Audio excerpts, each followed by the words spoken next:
항암 부작용 때문에 치료를 포기하고 싶었던 적 있으신가요?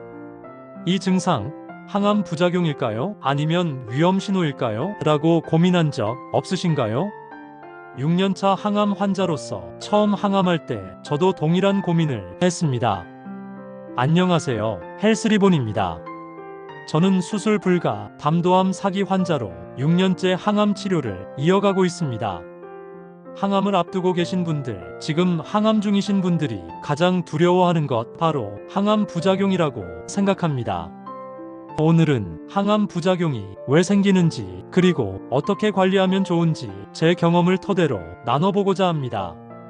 도대체 항암 부작용은 왜 생기는 걸까요?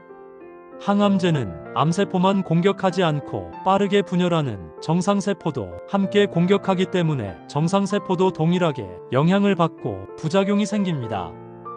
그래서 머리카락, 위장점막, 면역세포도 같이 손상을 받습니다. 항암 부작용은 치료가 잘 되고 있다는 신호이기도 합니다. 절대로 내가 약해서 생기는 것이 아닙니다. 첫 번째는 탈모입니다. 항암을 앞두고 가장 두렵고 걱정되는 부분, 바로 탈모일 겁니다. 저도 그랬습니다. 아브락산, 도세탁셀, 파클리탁셀과 같은 탈모를 유발하는 항암제를 사용하면 1회차 또는 2회차 이후 머리카락이 빠지기 시작합니다.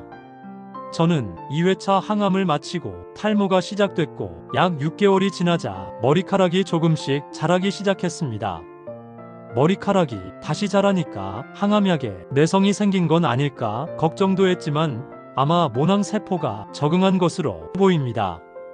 저는 항암약을 바꿀 때마다 탈모가 되었다가 몇 개월 후 조금씩 자라고를 반복했었습니다. 머리카락이 빠질 때 마음이 정말 아픕니다. 하지만 탈모도 치료의 한 과정입니다.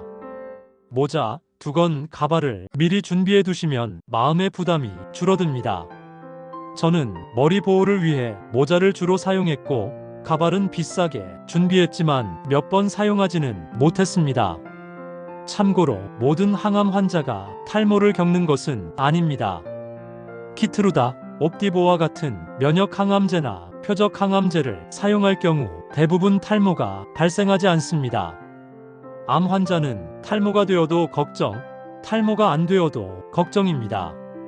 하지만 탈모가 없다고 해서 약 효과가 없는 것은 절대 아닙니다. 두 번째는 메스꺼움과 구토 그리고 식욕 저하입니다. 처음 항암할 때는 걱정한 것만큼 힘들지 않아서 할만하다고 생각합니다. 그러나 항암이 누적되면 메스꺼움, 구토, 식욕 저하가 나타납니다.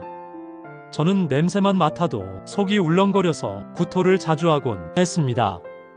임상 항암하는 날은 물만 마셔도 구토할 때가 있었지만 몸이 조금씩 적응해 나가더군요. 입에 아무것도 안 들어갈 때는 억지로 많이 먹으려 애쓰지 마세요. 뉴케어, 엔커버 같은 균형 영양식 음료도 도움이 됩니다. 오늘 영양가 없는 라면을 먹었다고 죄책감을 가질 필요도 없습니다. 먹을 수 있는 게 지금의 정답입니다. 메스꺼움이 심하면 식욕 촉진제를 처방받아 드셔보세요. 저는 식욕이 없을 때 약의 도움도 받았고 천천히 자주 걷기도 했습니다. 식당가 주변을 빙빙 돌다가 한식 뷔페에서 먹을 수 있는 음식을 아주 소량으로 가져와 먹기도 했습니다. 세 번째는 손발 저림과 구내염 피부 습진입니다. 항암이 누적되면 손발 저림, 구내염, 피부 습진 가려움이 나타날 수 있습니다. 건강할 때는 겪어보지 못한 증상이라 당황스러웠습니다. 손발이 찌릿찌릿 저릴 때는 차가운 물을 가능하면 피하세요. 저는 시스플라틴, 옥살리플라틴 같은 플라틴 계열 항암제를 사용할 때 특히 심했습니다. 손끝 감각이 둔해져 물건을 자주 떨어뜨리기도 했습니다. 뜨거운 컵을 놓치면 화상을 입을 수도 있으니 조심하셔야 합니다. 손발이 저릴 때는 족욕이나 핫팩을 사용해 혈액순환을 도와주세요. 뜸이나 침을 막기 위해 한방병원을 찾는 환우들도 많이 봤습니다. 환우 본인에게 맞는다면 도전해보세요. 구내염도 무시해서는 안 될 정말 힘든 부작용입니다. 입안이 헐어서 매운 음식은 물론 음식 맛도 잘 느껴지지 않습니다. 저는 가글 대신 프로폴리스 스프레이를 사용했고 자극 없는 프로폴리스 치약을 썼습니다. 치아 주변에 염증이 있으면 치과에 가셔서 레이저 치료 상담을 받으시면 좋습니다. 치과 치료를 받을 때는 항암 중이다라고 말하는 게 좋습니다. 구내염만 사라져도 삶의 질이 확실히 달라집니다. 참지 마시고 꼭 치료를 받으시기 바랍니다.